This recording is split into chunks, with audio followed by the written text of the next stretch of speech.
like I always thought that I didn't want to do it because I wasn't interested. Right. But that was not the case, clearly, because I'm very interested now. Yeah.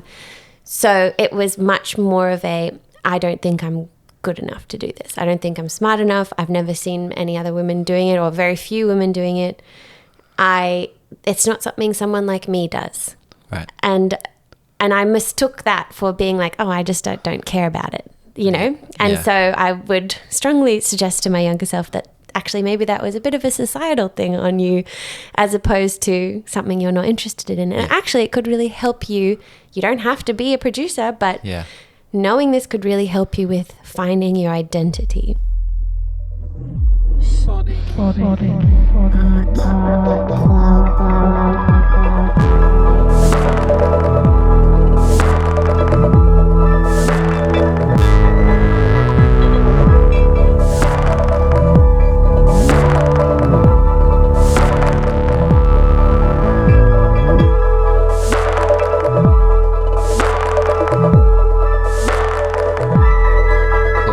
How are you, Jay? I'm good. How are you? Good. Sick. We made it. Yep. How are you feeling? At the moment? Yeah. I'm feeling a little tired. Had a show last night. Mm-hmm. Mose and Rosa. You got it. Yeah. Cool. And I accidentally practiced a bit too much during the day, so my voice was like, "Are you going to make it through this?" Yeah.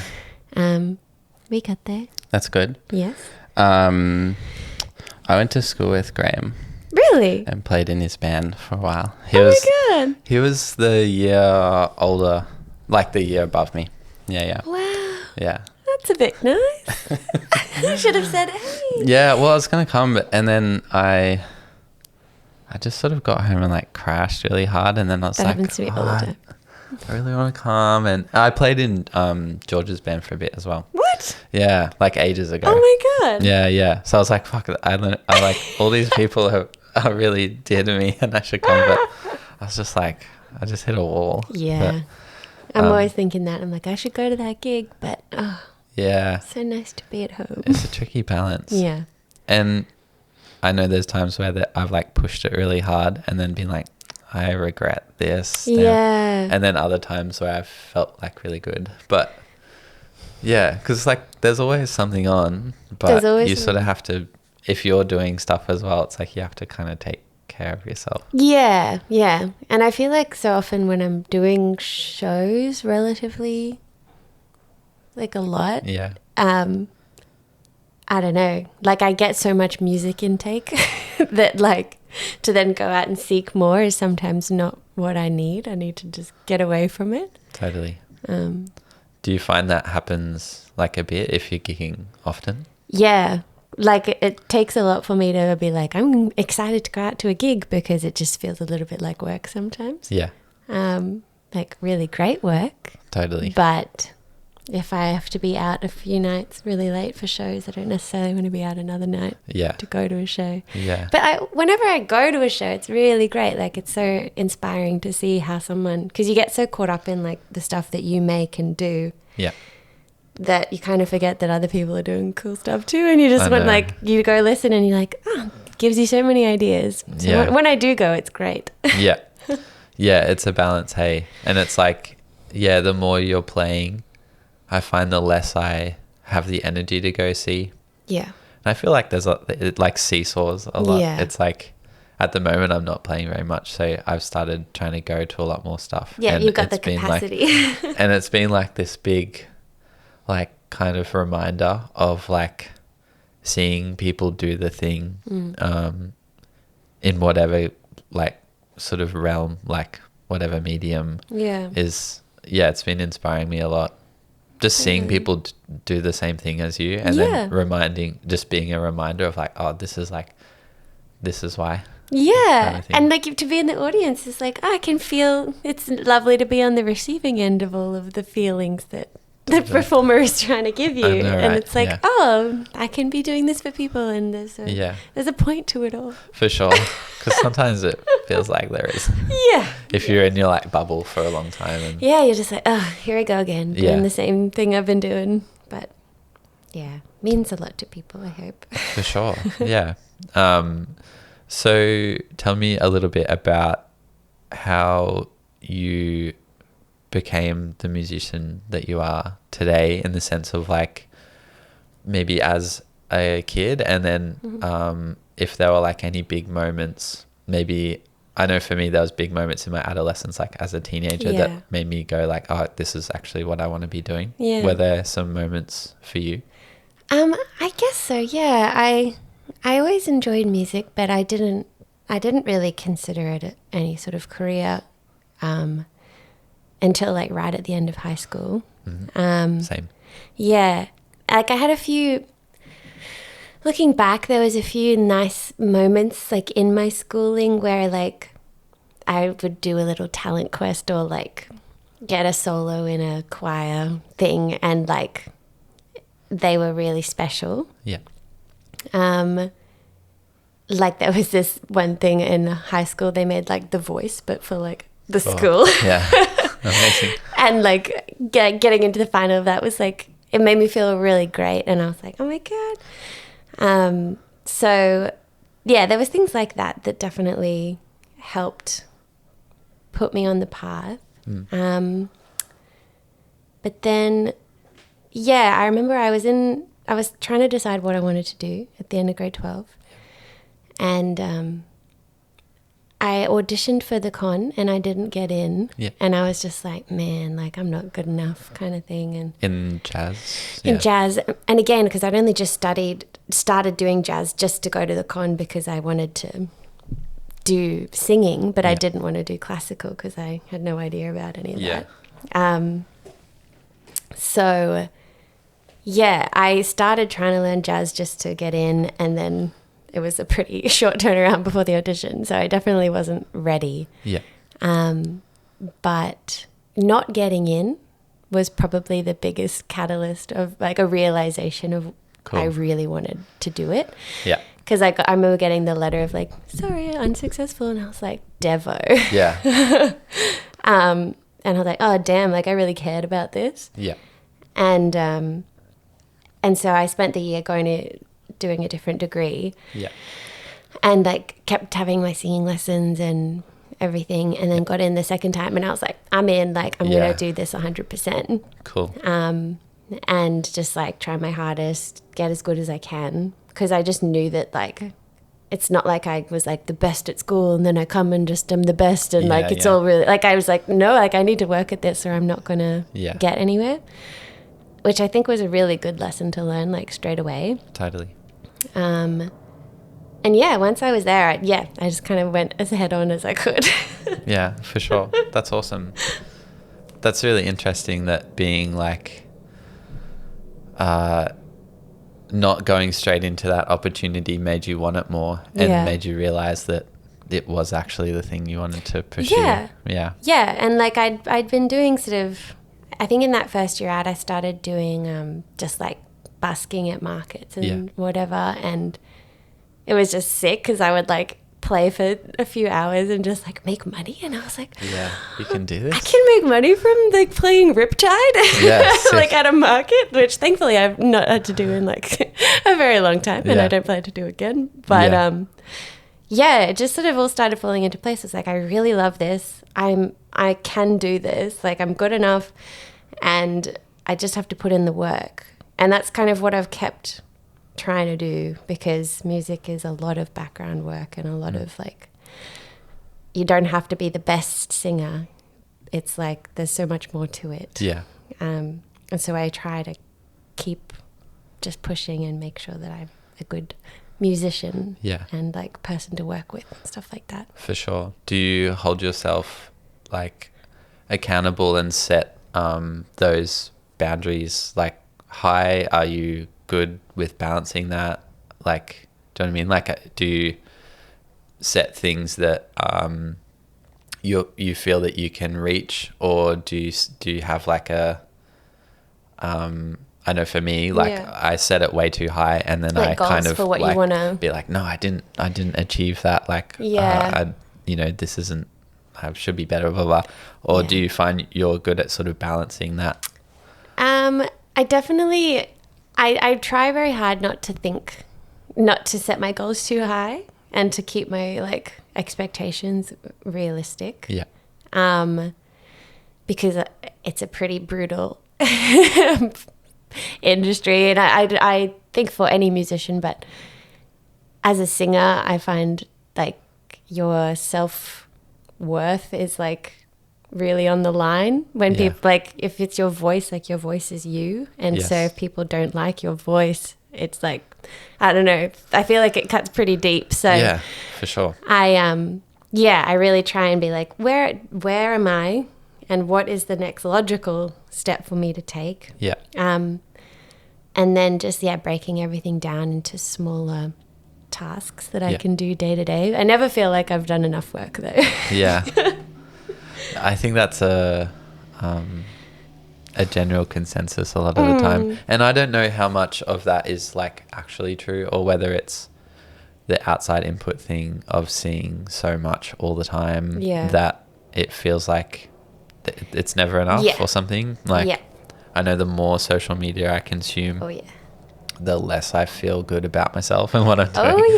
It's like directly correlated, and I always forget that, and then I'll hit like a low point and be like, why do I feel so shit? Yes. And then realize that I'm like, I've been scrolling like a lot. You know? Yeah, like there's just, you know, like you're happy for people. Yeah. You're happy for everyone. Yeah. But when like some mornings if I'm scrolling through my feed and there's just like 5 people who come up and I'm like, I've got this amazing opportunity. I won this amazing thing. I've done this thing. Yeah. And you just go, oh man, like, what am I doing? Yeah. It can be problematic pretty quickly with all that stuff.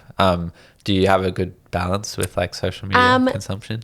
No. Well, I have a time limit. I'm supposed to only do 30 minutes a day. I do know the passcode, and I do enter the passcode. Which I really shouldn't. But it's so like ingrained. I don't know. Yeah. It's like muscle memory at this point for me. Yeah.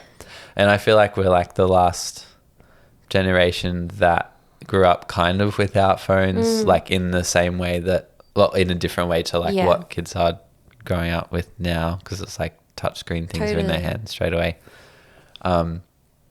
which is a bit scary. But yeah, I feel like we're like the last people that feel bad about the consumption, where it's like, I feel like, I don't know, just with like teaching and stuff, it's so integrated into kids' lives that it's not like, oh, I'm on it too much. It's just like, it's part of day to day. But then I also meet kids that are like totally hate it and don't have accounts on social media. Interesting. They're probably like the outliers, but I know my cousin's he's in grade 12, hates social media, barely uses it, and I'm like, that's insane. I can't think of how to manage it. How do you feel about that balance of like, as an artist, like having a social media presence on some level? Does it matter to you, or are you someone that can sort of ride the wave of like notifying people and then kind of not caring? Yeah, it's definitely a struggle. When I was starting out, like until relatively recently, maybe, I put probably too much thought into it and was too worried about what would come of it. Like, you know, you get so, like, it's so weird. It's like, oh, I didn't get enough likes. And you're like, oh man, everyone hates me. And I think because I am also in my other band and I run the social media mostly for that. Yeah. And that project has always like grounded me, because for my stuff, I'm like, I'm just so hypercritical. I'm so hyper aware of everything. But for that, like, it was just grounded in friends having fun and ended up being a band, and people ended up listening. Yeah. And so everything about that project is so like not overthunk. Yeah, cool. And so even like the social media for it, I would just post things because, I need to post something so people know the show is on. And I didn't care if anyone liked it or not, because like, it's just doesn't matter. It's like transferring information. Yeah, I'm just have to do this because the venue wants us to do it. So I'll just do it, and oh well. And people like some of the posts. Some like they would only get like 10, 20 likes on the first ones, and then like now we get a good amount of likes, but also like what's a good amount of likes? I don't know. Totally. But like I never really overthunk it. And so I'm really trying to like bring that into my own stuff too. And I think I'm getting better at it. Like just being like, I just need to put this out there. I don't care. Yeah. But it's definitely, again, just when everything's so tied to your personal, I don't know. It's tricky. Yeah, for sure. Going back to that point of like being a singer and how vulnerable that is. I know for being an instrumentalist by trade and not singing very much. You should sing more. No, definitely not. I sing at home in the shower. That's sort of where I'm at. But I find that's quite a common thing that a lot of singers feel. I think because you're producing the sound and there's nothing else in between. Yeah. You know, your vocal cords and your projection and the audience. Whereas for me, I can like hide behind the drums and not that I hide, but it's like there's some advantages to be like there's an instrument that I'm hitting that I'm not actually really touching even. That's something that I get jealous of sometimes. Like if like a saxophone, I'm playing with a saxophone player or something, I'm like, you get to like touch the thing, or a string player or whatever. But then singing is like that next level of like you're literally producing the sound, your diaphragm and vocal cords and all those things. And it's like it can be super scary. And I think because like the actual like timbre of one's voice, like you're kind of born with it, like in a way. Like obviously my years of singing lessons have allowed me to experiment with different vocal tones and use a lot of different vocal colors to tell stories better and whatever. But you know, your voice is your voice at the end of the day, and so that's like, you know, people know what a drum kit sounds like. It always sounds the same. Like someone can play it better than other people, but like I don't know, maybe that's part of the reason. It's just like you could be a great singer, but someone can still go, oh, I don't like that voice though. You know? And it's like, oh, well, I can't change that. And exactly. And it's not necessarily like it isn't to do with your ability at all. It's literally your vocal tone, and you can't change that. No. Which is, and then it brings up that thing of like certain like genres of music suit certain vocal tones and then others don't. And that's like part of it. Did you find like, so you're someone you've gone through the con studying jazz and then did you do the vocal pedagogy? No. No. Okay, cool. And folk sort of has run quite heavily alongside that. And you play violin and piano and those sorts of things as well. So like as in you have other instruments that you understand on a certain level to write on and guitar as well. And did you find that, was there any sort of clash or polarity between your jazz studying, like as in within your practice of like developing your voice, and with writing songs outside of that within a folk realm, or did they run together and complement each other, or did they work against each other? Or interesting question. In terms of just singing, if excluding the songwriting, I had a really valuable jazz singing experience at the con, because you know, it's jazz focused, so you're learning jazz, but my main sort of mentor, Irene, was very like, just wanted people to sing well, and jazz was a vehicle to do that. Cool. So that really helped me break down a barrier of like, I didn't necessarily see myself as being a jazz singer, like that being my thing. And ended up being in a jazz project, which I'm glad I am, because I enjoy the freedom of jazz. But there's other stuff about jazz that is not necessarily like the best. The best. It's not like I'm not really all in on that like scene. Yeah. Whereas the folk scene to me is just lovely. It's so like, you know, again, every scene has its positives and negatives, but I've been very welcomed. And yeah, so I've really enjoyed having that jazz singing experience within a folk realm because it's not as common, I suppose. No, it's not. Yeah. At all. Yeah. And so it's nice to be able to sing in that kind of way within a kind of different context. Yeah, totally. In terms of songwriting, though, I'm not sure how much it's helped me. Yeah. Because for my jazz training and jazz singing, a lot of it is like kind of show-offy.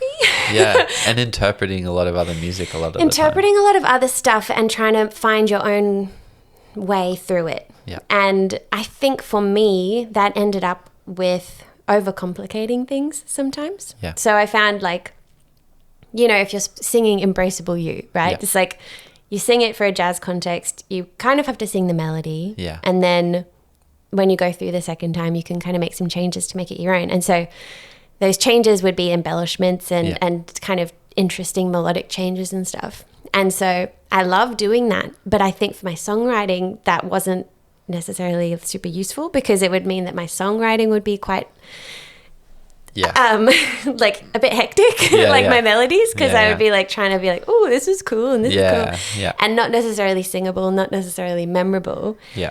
And so that's something I've been trying to step back on as I've been looking more into like song production and stuff like that, where I can really hone my melodies and actually make them like the core of the melody is the melody as opposed to all of the embellishments and the runs and stuff like that. I see what you mean, yeah. Does that make sense? Yeah, absolutely. Yeah. Absolutely. Yeah. It's really interesting because I think like I can't remember what year we met, but it would have been like pretty early on in your like degree, right? 2013, 2014. So is that your I started in 2013. So second year would have been 2014.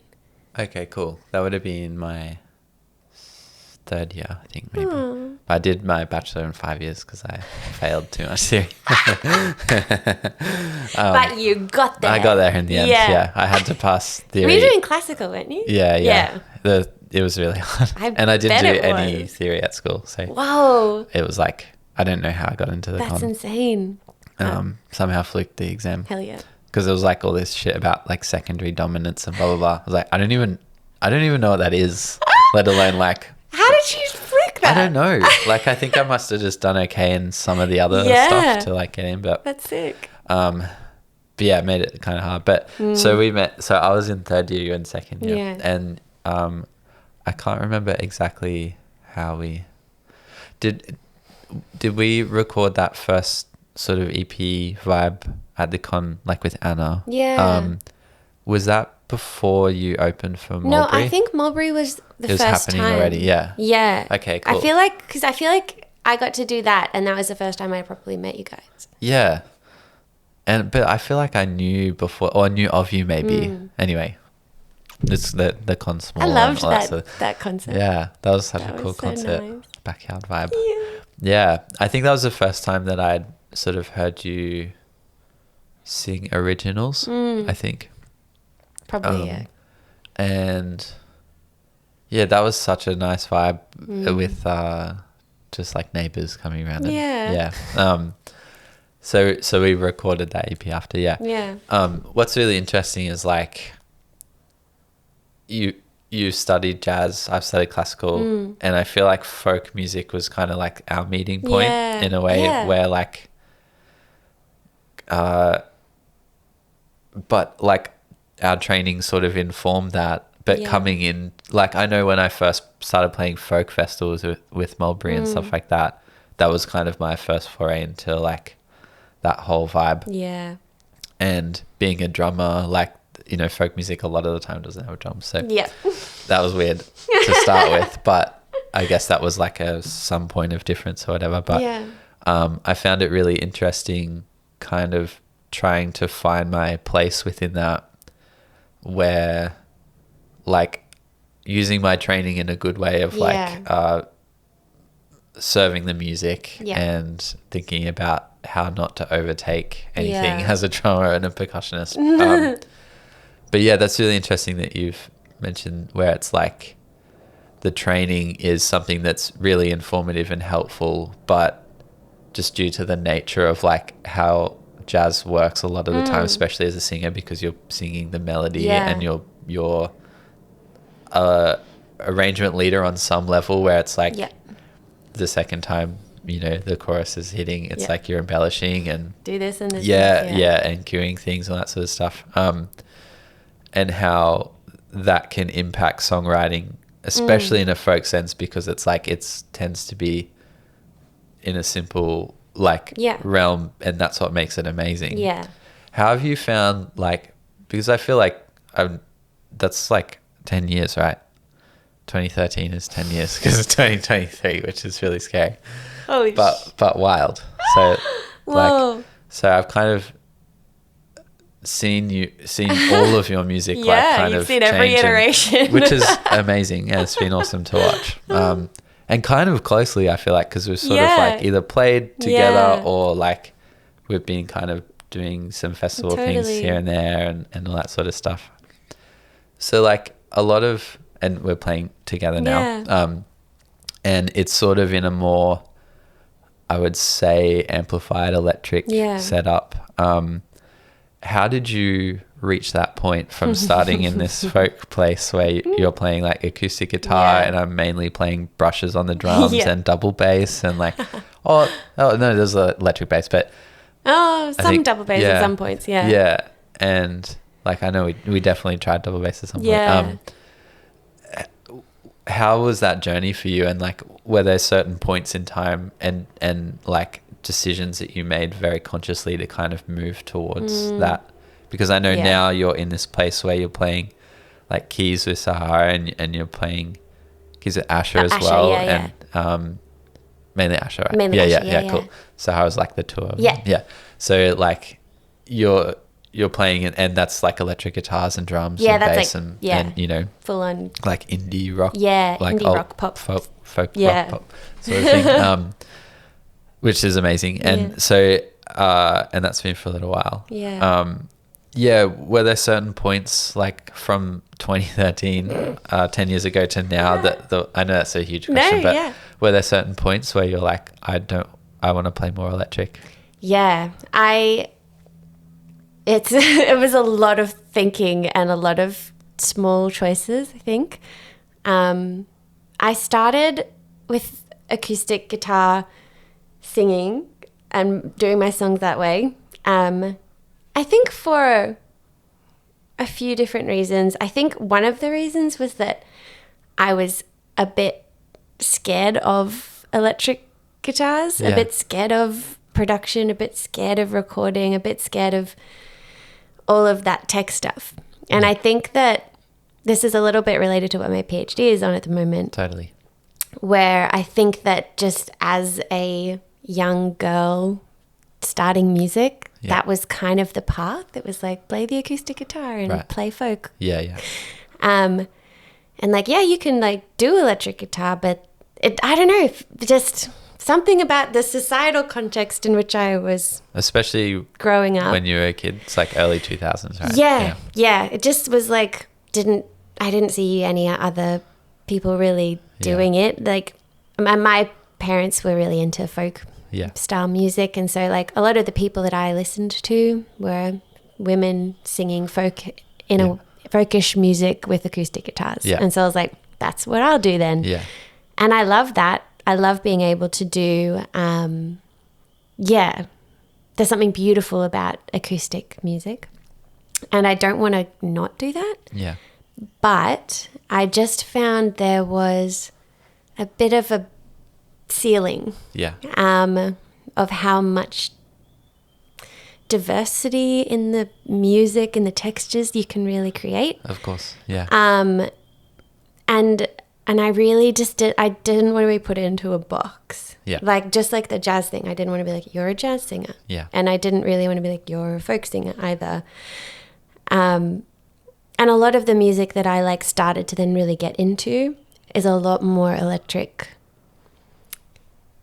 It has electric elements. Yeah. I say my favorite artists have a folk style of songwriting and a folk influence, but using electronic elements, whether it's electric guitars or like more intense like samples and synths and stuff, to amplify that and just make it really interesting and unique. And that was, I think, a bit of a light bulb. Like when I first started getting into Bon Iver, I was like, that is my jam. Like I was about to say, like there's like the acoustic vibes of the earlier albums, and then like the stuff in the later albums. I was like, I just loved it all. Yeah. And I was like, I don't want to not be able to do that side of things, and I don't want to not do it just because I'm scared I won't understand it, or I'm scared that like it'll be too hard for my brain. Like I can do it if I just learn it. Yeah. Learn it. Which you have. Which I have. And I've been very lucky to have people like you and, you know, some others just like being like, you can do this. Like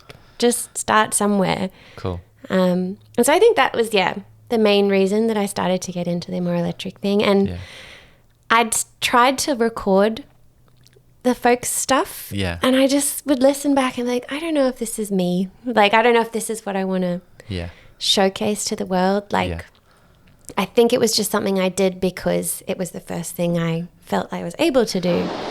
Yeah. Oh, the cars arrived. The cars. Cool. We can take it. Or do you want to have a little, like, 2-second break while the car comes? Oh, he's leaving. He's leaving. Yeah, cool. Awesome. We should keep that in because that's really funny. Cool.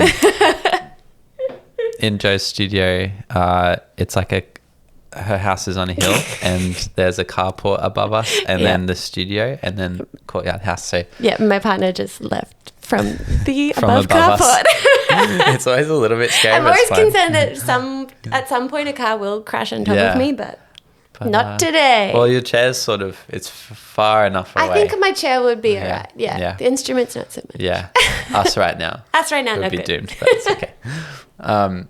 So Bonnie and Ableton are two big elements in your life. I would say in your like electric rebirth. And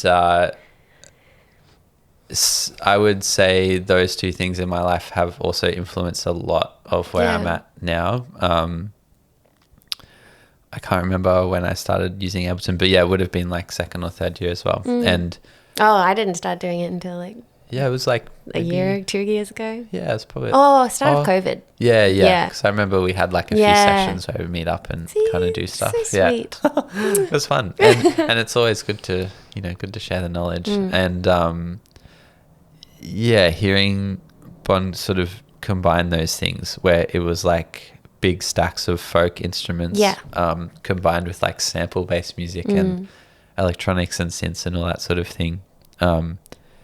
And so would you say that like, I guess your tastes in music, like all of us, like has influenced like where that's sort of headed and Bon Iver being one of, a couple of people like within that realm that you've listened to heavily that has shifted that.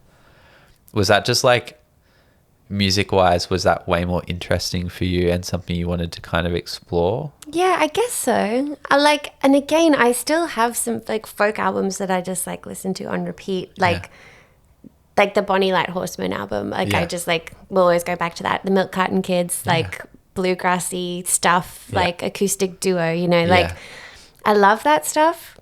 But I would say that the intricacies of the textures and just like all of those exciting different sounds that come from the Bon Iver albums really influenced me being like, there's more I could do, and I can challenge myself more by just trying to step into this world. And I'm definitely not there yet. Like I'm still getting used to just having like electric guitars around. But ideally one day I will feel super confident with that and be able to incorporate more of a sample thing into that setup as well. Totally.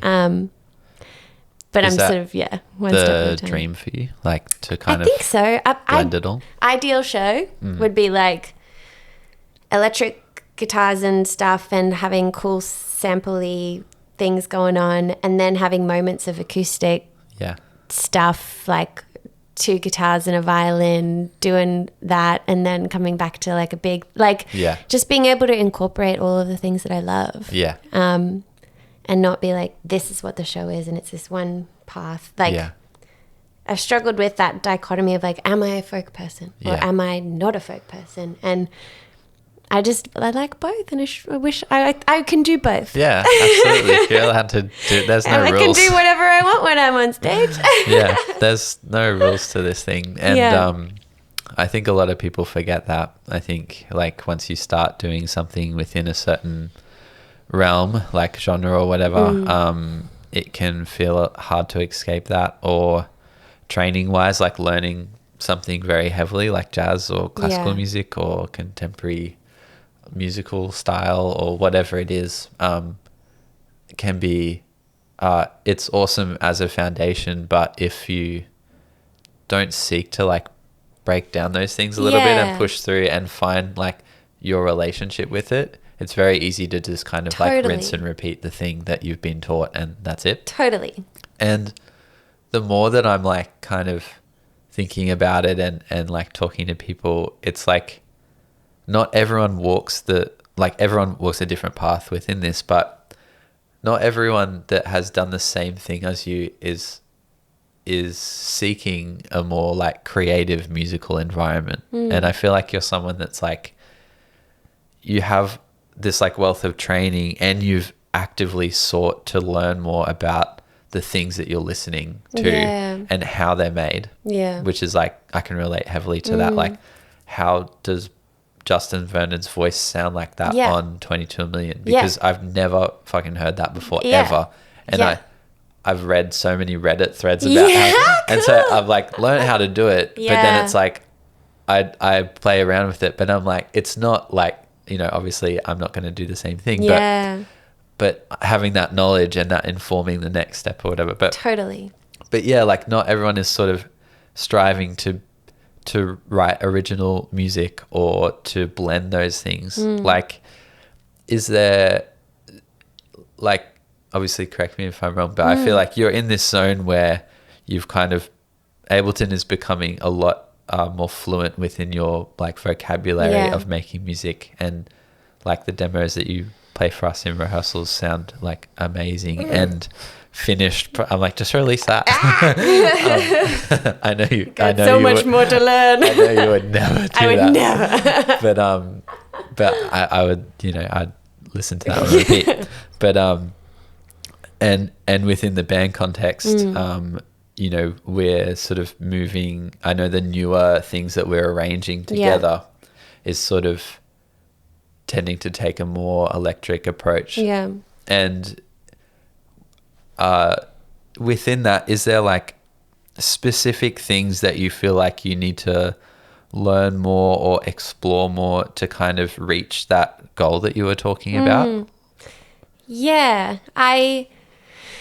So it's interesting because I was again writing about this in my PhD, where just sort of unpacking how the Ableton side of things is practically working in my process now. And it's really cool. I'm sort of finding that in a sort of normal general scenario, I would write a song, but probably more likely still on guitar and singing. But rather than being like, that's the song, I'll then go and actually be able to demo it myself, which has been such an empowering experience. And I can record in what I've done, but then I can add like potential drum beats that I think could be cool. And I can be like, I really think strings could go here, and just let my mind like totally wander and be like, this is what my actual vision is at this point in time. And then I'm able to show that to you guys as a band and be like, this is what I was thinking. And I just feel like it's given me so much more language to be like, this is kind of the vibe. And that's not necessarily always the best way to do it. Yeah. Because there's also times where I'll just play the song, like we did this the other day, where I just played the song and I didn't have a produced version yet. So I was just like, this is the song, let's figure it out. And that's awesome too, because it will take me in a way that I may not have done. But just having that capability to make it and be like, if I have a really strong vision for it, be able to be like, this is the vision, and be able to communicate that effectively, and then we can play in a band, and then there can be changes within that that individual players will bring because they know the instrument so much better than I do, and then I'm able to use that to go back and inform the produced version. And it's just been this really like free-flowing process between the two. Which I'm just like so thankful for. It's like I'm able to create something that is both informed by live musicians and informed by production and me, like what I think would be good in the song. And so that's been the best bit. But there's definitely a lot more I would like to be able to feel comfortable and quick at doing in Ableton. Like just understanding more about a lot of plug-in-y stuff. Like I know a bit about EQs, compressors. I pop them on, but I don't think I really understand what they're doing, even though it's been explained to me so many times. Or like when I'm putting different types of compressors on and I'm like, so there's just a lot more that I technically need to understand, I think, for it to sound like as good as I want. And to get to a point where I feel like I'm not having to learn anymore, that I'm able to just have that really fluid workflow. If I want this kind of weird sound, I'm going to do this because I know that this will get me closer to that. And I think like you were saying before, like trying to recreate stuff has been a really useful method. Being like, I've just done a few deep dives on like different artists and sort of trying to recreate those sorts of sounds, and then as soon as I've done that, I'm like, okay, that's another tool in my arsenal. And next time I'm writing a song, I can be like, I want to try that little weird production thing and see how that influences the rest of it. So yeah, I'm definitely in a way more exciting place for personally than before I started learning, but I'm still a long way to go. It's so interesting hearing about your journey with it, because it's, again, we weren't taught any of this shit in uni. Which is why I'm doing it in my PhD. Exactly. It's like, and it's wild that like, it's still crazy to me that if you go study, that I know they're like sort of broadening the approach to music within, at least at the con, from what I hear.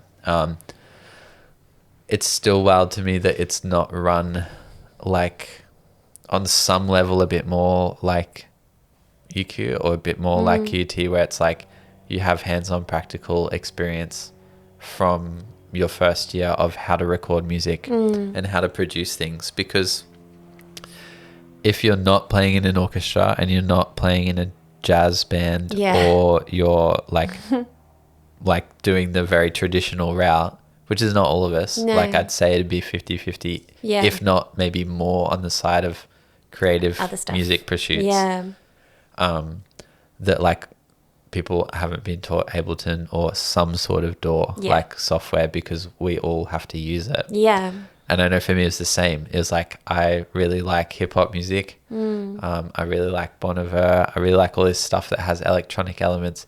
How does that even work? And I had to like totally seek it out yourself. As well.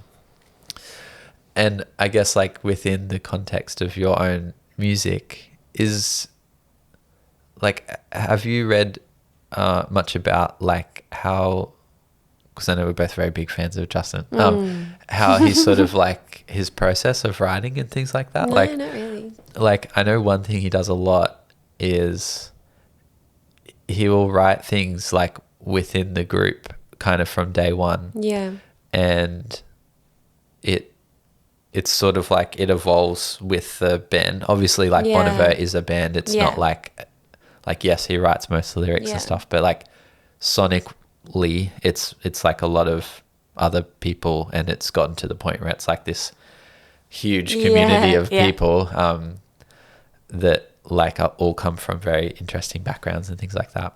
and all amazing musicians in their own right. I guess like where I'm leading is like, do you sort of see yourself as wanting to be that sort of person where it's like you're like engineering things and producing things with people, like with your band or with, obviously this isn't a leading question as well because I play in your band. And so, but it's like as a musician and as a creative, like do you kind of see yourself like moving into that, because it's like you're learning so much about Ableton and recording and like or wanting to kind of pursue that more? Is that sort of like where you want to end up, where it's like you're completely self-sufficient within that zone? Or are you like, I want to get to the point where I understand how sounds are made, but like I don't want to take the next step of like being an engineer and just leave that to someone else and kind of do that? Or like, where do you sort of do you have a place where you'd like to be? At this stage, or I suppose from when I sort of, at the start of my learning, I was like, I don't know what I want. I just want to know something. I didn't even know what I didn't know.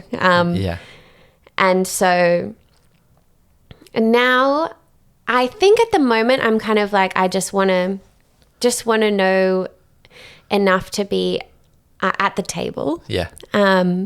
And not have that feeling of like, oh, I don't know what they're talking about. Like, because it's just such a demoralizing feeling to be in a studio and I feel like you're not as smart as the other people there, who everyone's talking about the different tech stuff, and you're just like, damn, like I really wish I could engage in this conversation because I actually have a lot of opinions on how my voice should sound. Of course, but I just don't even know where to begin talking about it. So I guess I'll just defer to you and hope that this sounds good, you know? And that was such a frustrating experience. So at the moment I'm just looking to, and I think I'm getting closer, just be on that same table of like being a collaborator in the production process.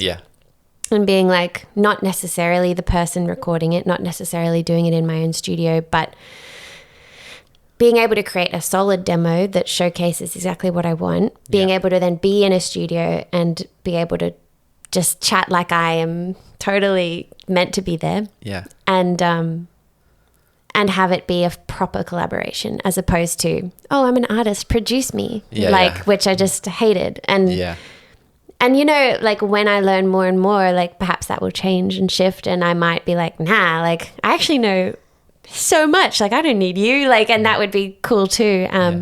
But not necessarily my full-time goal to be self-sufficient because I, you know, there's still so much value that others bring. Like even just from that band context of like what I can do on my own is not as good as what I can do with others. And so this whole thing has never really been about me being able to do it all by myself. It's just, feeling confident that I'm on the same table as everyone. And totally. I can express myself and be heard. You're there, by the way. Like, really, you are. And like, but I wasn't like a few years ago, you know, of course. And it's like you've sorted that out. It's been amazing. Yeah, for sure. To learn. Exactly. And it's like all that knowledge is so helpful. I think there's also that kind of shitty thing like in studios where it can be, if you're with like the wrong kind of engineer, it can be like a flex and intimidating and really shit. Because it's like they'll use a bunch of terminology that like no one fucking knows except them, and they may also be wrong, like you never know. And that is a really shitty place to be because it's not setting up an environment for you to feel completely vulnerable, let alone like a bit, you know. And I guess that's why I'm asking with the self-sufficiency thing, like, is there, I'm just trying to think of how to frame it, like with your own music and the goals that you have with that, with like releasing things and recording things and stuff like that, because I know we're on that process already, recording with Sam. And is there like pace wise, like are you, because you're someone that like we recorded that, that initial like sort of folk EP, like it would have been 2013, right? Or 2014. Oh. 2014 I'm going to go with 2015. 2015. Because cool. I think it was in my third year. Yeah, cool. Yeah. And like, I remember being really stoked on that, but that was definitely, I say that all the time, and you probably hate me saying that. I was like, oh my God. Like, I can't even listen to that. It's fine. That movie. It's fine. It was ages ago. Yeah. But like, you know, that was very much in the folk realm. Yeah. And you're in a different place now. And I know for me, like when I release stuff and then I instantly like detach once it's out. Yeah. And then years later, it's like, it's kind of like an old friend, but like sometimes you're happy with it, sometimes you're not, whatever. Yeah. It's like always a progression. Totally. But are you finding like in terms of releasing music, because this is something that is happening and it's on the road, like,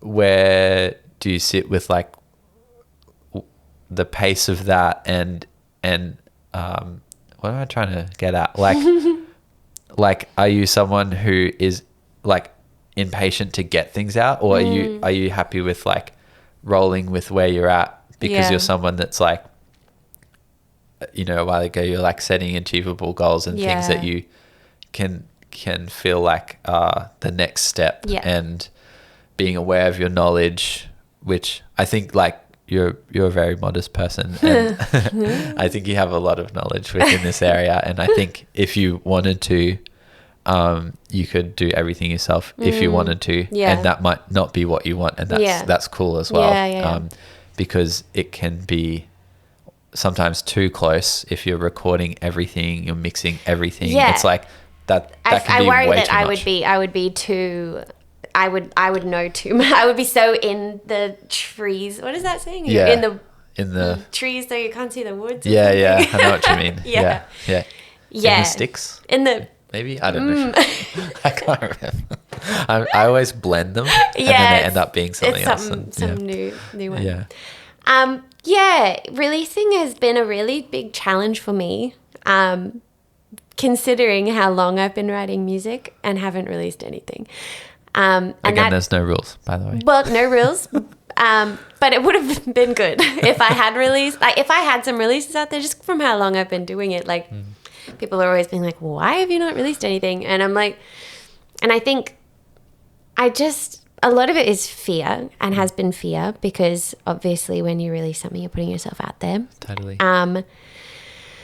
But part of it too was also not being happy that what I had recorded represented me. Right. And I think as a person, I've always been a slow person, but I'm slow to do something, but then when I do it, it's as good as I can do it. Yeah. And so I try to remember, like, that's just how I approach things. Yeah. And that is what I'm doing in this regard. It's like there's two ways you can do it. You can either just start and just release and build a swell that way. And I don't know what's better. That's probably better, to be honest. But who knows? But I just didn't feel comfortable with what I was recording, and primarily because I didn't have a seat at the recording studio. Like, I didn't know how to express what I wanted. Yeah. And so I was coming out with a folk recording that I was like, it's good. Yeah. But like, is it me? Is this what I want to be as an artist? Like, I don't think so. But what do I want? I don't know. Yeah. And the way for me to figure that out was to learn, so I could experiment in my own time, in my own private space, to find what it was I was trying to be. Yeah. Because I didn't even know what that was. I was just making music that I could, but not necessarily the music that like was in my heart. I understand. Yeah. So emotional. So yeah, that, and then even now that I've learned and just like really been trying to push myself every step of the way, I'm still scared. Like I don't know, hopefully that goes away at some point. But even with like starting to record stuff, and I'm putting in plans to release like later this year, I'm still forcing myself every step of the way, like send that email, go to that session, follow up that email, do that, book in those press photos. Like, I'm always just like, make yourself do this because I need to do it. I'm ready now. Yeah. You know, I've done so much of that slow thinking and learning that I wasn't ready at the start to be able to really go on that journey. And so I think I'm definitely in the best place I've ever been with it. Yeah. And I'm hoping to just kind of stay in that bandwagon and just like, I've got a lot of demos now. So just like, recording and hopefully releasing every few months, like after I start. Yeah. Awesome. I'm sure that once I do one, it's just like, it'll get easier and easier. First one's the scariest. Yeah. It's so scary. Yeah. Yeah. And again, with like the other band that I'm in, like, I didn't think about it at all. I was just like, oh, we need to put music out so we can like sell something at the folk festivals, you know? Yeah. It's just so funny how it's like you can just detach from different things and I put too much emphasis on others. Yeah. And I think that's probably to do with like this being your originals project and that being like, you know, collaborative and thing, in a different way. Totally. And I understand that fear of, because it is a really vulnerable thing, like making art in general. You know, also the place that you're sitting musically and your songwriting and lyrics and all those sorts of things are very vulnerable and about super heavy stuff. And I'm someone that's like, I'm not super great at listening to lyrics for a while because that's not what I listen to. I sort of only listen to the music a lot of time. And so there's points where I'm just like, are we like, musically I know it's the chorus, but have I heard this lyric before? Fuck. Have you been changing the words? Which is so bad. I still have to catch myself, but it's a scary thing because you're being vulnerable to people that you don't know because you're putting this thing out into the world. And I agree, you're totally ready because you've been very like, from outside and being a friend for 10 years and a fellow musician, you have been very, it seems very like measured. Yeah, that's the word that was in my head. But measured is good. Like I am the total opposite. I'm very unmeasured and very erratic, and it can be like very troublesome because it's so like this. Things still come out, but I'll hate it the next day. But it's like, again, can sometimes be made in like a fever kind of thing. Whereas for you, it seems like you've made you've identified like what you felt and what you felt like knowledge wise that you might wanted to fulfill more. And you've done that. And so it's like, I think like where you're at, you're so ready to start, you know, churning out things because you've got so much thinking. You've thought about a lot, but you've got all the knowledge there to create a demo that you, and with all like the technical stuff, it's like at the end of the day, you have ears and you know, you've tuned your ears to the things that you want to hear, and no matter how you achieve that, that's the right way for you. I think it can be very intimidating. I'm still intimidated a lot by like, oh, I didn't use this exact like chain for vocals, like, because we're the same like with Prince Peace and George and stuff like that. Like we did it ourselves just because we had no money, so we tracked drums with Dan, but the rest was done at home or in an Airbnb and mixed at our house. So good. And it sounds a certain way and we like it, but it's like we did it just because out of necessity, because we developed those skills. But like it's can be scary seeing like an engineer kind of, or a mixing engineer or something work in a particular way and then it being like, oh, I don't do that way. Does that mean I'm wrong? And it's definitely not. But I think it's really great having the knowledge and the tools, so then you can like express what you want very clearly. Because sometimes if you're working with an engineer that doesn't know you not that you do this, but like I'm just saying in general, totally. Like for people who are maybe, you know, a bit younger kind of on that process, like an engineer will like record what they hear because that's what their job is. Yeah. And if you don't inform them on some creative decisions or like, I really like this vocal sound from this record, they probably can achieve that because they've studied how that works. But like, if you don't say that, it'll be like, Jo sounds like this, I will use this mic with this stuff. And it may not be what you want. And so that's really great to kind of have that knowledge. One of my main takeaways that I haven't fully been able to recreate in a way that I love, but in general, my voice is very like high. Yeah, it is very high. Very high.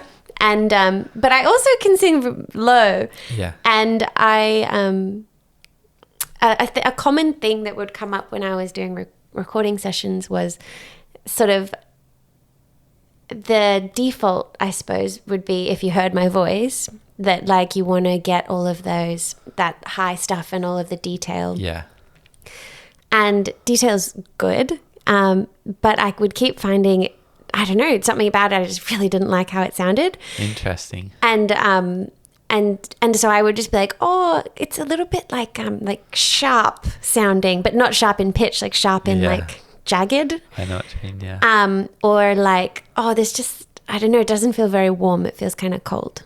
And those were sort of the only ways I could say that. Yeah. And it didn't often get to the point that I then liked it. They would be like, oh, okay. Yeah. Because I think it's just like the mic, like you said, like mic choice when they go, oh, that's what we should give for you. Yeah.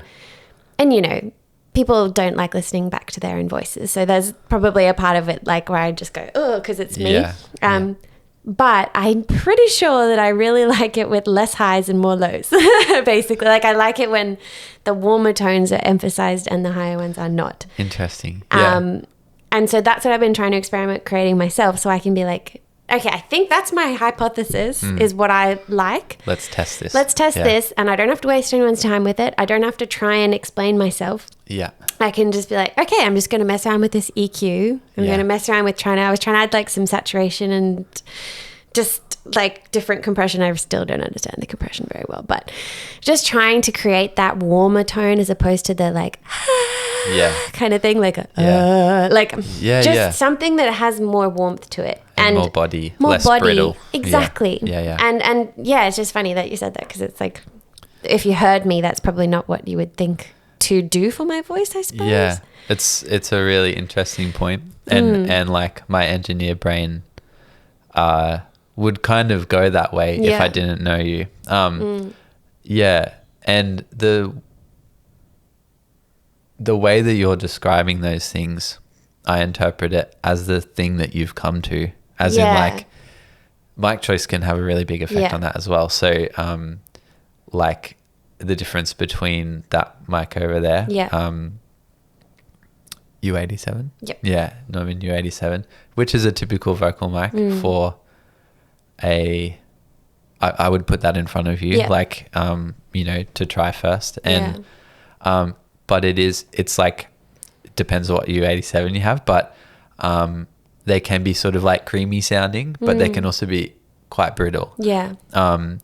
And, you know, experimenting with a ribbon mic, experimenting with a dynamic mic could be, and again, you can achieve the same things differently. It's like you could use a different mic, or you could EQ like you're doing, where you're pulling a lot of highs out and experimenting with that. There's no right way to do it. And it's all like subtle changes. Totally. But it's a testament to you spending time experimenting and learning about all this stuff, so that then it's like, I don't need to try and like use more superlatives to an engineer where they're like, nah, I don't know what do you mean? Like, it sounds great. Yeah, that's what it would always end up being. I'd be like, I'm not sure. And they'd be like, don't worry, it sounds so good. I'm like, okay, but like, I don't love it though. And so Yeah. just because you're saying it's great doesn't give me the confidence to release it. Yeah. Because I don't love it. Yeah. But you're sure you can say it's great. But Yeah. like,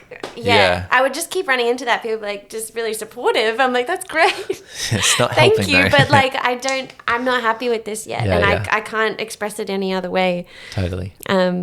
So yeah, I don't know. It's just it's a long journey. Yeah. And there's always more things to learn. But yeah, I think like not letting that inhibit the creative process, which you haven't, is really important. Cool. Maybe like last question because it's about an hour. Or maybe even a bit more. Oh my God. 'Cause it's almost 12. Crazy. And it's like it's UAD birthday day. Oh, it is. Because you're going to buy one I'm of those buying things. a UAD today. So exciting. So exciting. It's a big step in my journey, Yeah. moving up from my Scarlett solo Focusrite to... That's great. Yeah.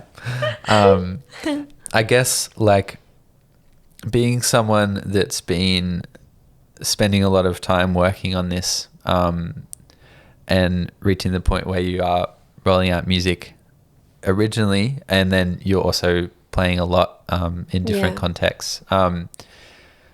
Is there, for someone who might be in your position who's in your position that you were in, like in sort of beginning your degree or starting to like feel this pull to producing their own music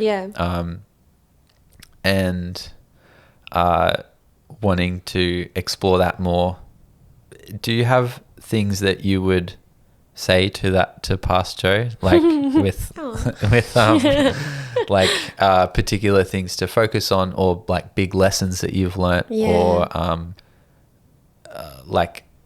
some things that you would say to someone who's in that position? Totally. I don't know. I'll just think of it as saying it to myself because I don't want to tell anyone what to do. But like I guess because I wish I had started learning Ableton earlier, and not mistaking not wanting to do it. Like I always thought that I didn't want to do it because I wasn't interested. Right. But that was not the case, clearly, because I'm very interested now. Yeah. So it was much more of I don't think I'm good enough to do this. I don't think I'm smart enough. I've never seen any other women doing it or very few women doing it. It's not something someone like me does. Right. And I mistook that for being like, oh, I just don't care about it, you know? And so I would strongly suggest to my younger self that actually maybe that was a bit of a societal thing on you as opposed to something you're not interested in. And actually it could really help you. You don't have to be a producer, but knowing this could really help you with finding your identity. Because that's what it's done for me. It's let me have a space to find who I actually want to be in music. And I would just love to have started that sooner. Other than that, I think I just, you can't really, you have to just follow what you're called to do at that time. Mm-hmm. And I don't regret learning all the jazz and I don't regret learning all the folk. But I guess just not being afraid to jump into things because I thought that I wasn't good enough to do it or thought that I wasn't capable when we all are if we just try. Totally. And following that pull and understanding where those thoughts may come from. Yeah, and exactly. In that case, I think that's unfortunately a very normal thing to feel. Women within music tech, and I don't mean like music tech as in like just anything to do with it. It's still a very underrepresented area. And it's not due to ability, knowledge, nothing like that. I think it's just like maybe tying it back to that point that you mentioned a little while ago, where as in the period that we grew up in, like female producers, other than Björk maybe, it's like it was a lot of like performing female singers, Yeah. like pop stars, Yeah. Yeah. Totally. who are amazing, Yeah. but weren't representing, and like the guitar thing as well. It's Yeah. like it's been like amazing to see this huge explosion within that. People like Phoebe, people like Courtney Barnett, Yeah. like so many, Julia, like all, I'm just like Yeah, Australian people, totally. but like Phoebe's not, but you know, she's like the poster girl for that. But Yeah. this explosion within guitar-based electric Yeah, music totally. is like, it's really within like the mainstream culture now, Yeah. which is amazing. And I think it's like, your journey has been one from like having this inner pull to explore those things and understand them.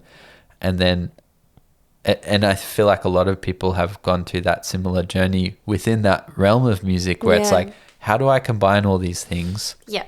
How do I learn more about them? And then how do I present them and be confident doing it whilst being vulnerable and treading this line of like being a producer, being an engineer, being a songwriter, being like a curator, organizer. Like that's what we have to do now. And I think like it's a really exciting journey to be on. Yeah, and it is so much more normal now than when I was in high school for like someone like me to just be making good demos and know enough about things. Like I feel like likely younger female artists than me starting out, probably it's not been as, I hope, not been as much of a you do this or you do this. Yeah.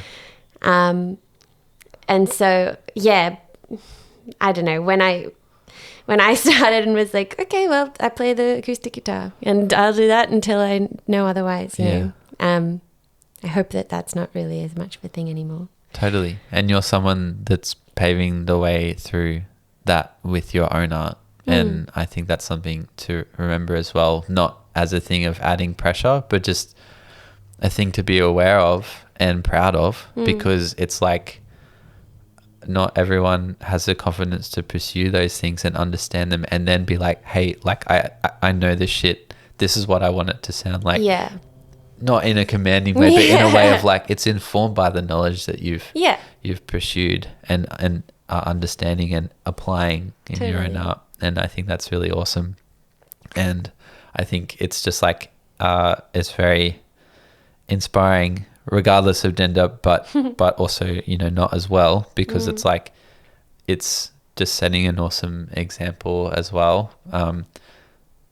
And I know it inspires me as well, just seeing that progression, but also like being along for the ride as well is super fun. You were the first person to believe in me. No. And it's very important, everyone, to have someone, just like someone that you trust, to be like, look, I don't know anything about this. And to be able to be like totally vulnerable and be like, I don't know what I'm doing here. Please show me something. And just like the first little bit of knowledge, you're like, oh, cool. And just like that never stopped. Like that hasn't stopped for me, where I'm just like, oh, I learned one more thing. Oh, sick.